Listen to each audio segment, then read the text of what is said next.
храни. Как вие деца раждала, ражда и сега. Българска майка юнашка, как вие момци хранила, храни и днеска. Нашата земя хубава. Гаснали главните бавно под комина, нощи, но не спява Карловката гина.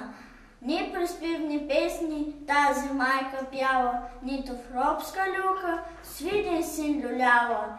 Хвърляла тя съчки, бялата жарава, собичко заклела, роб да не остава. Майчините думи Левски не забравил, на борба за правда цял народ изправил. Како, който си нагрел?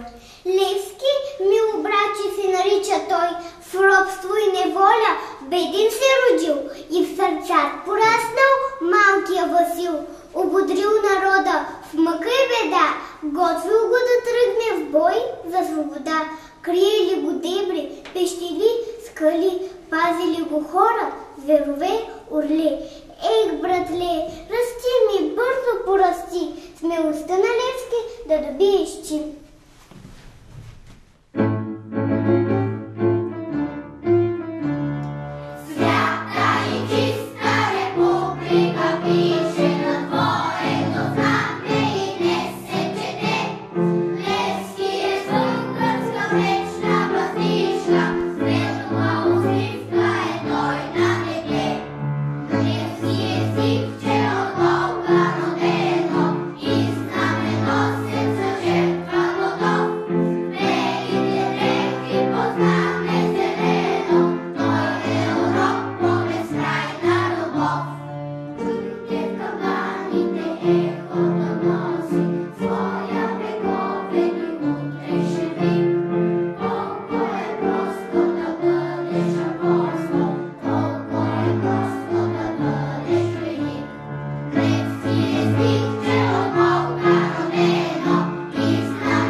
Знаеш ли, че и са те?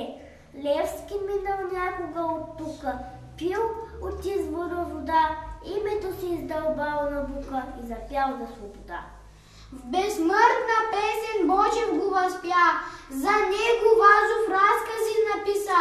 Загина той, но делото успя, България от гнет освободи се. Изпълни се заветната му цел, народът ми свободен се възправя и всяко честно българско сърце днес неговото име слави. Навред говори той за свобода, поглъща всеки словото му просто и никога пред никоя беда не се оплаши, смели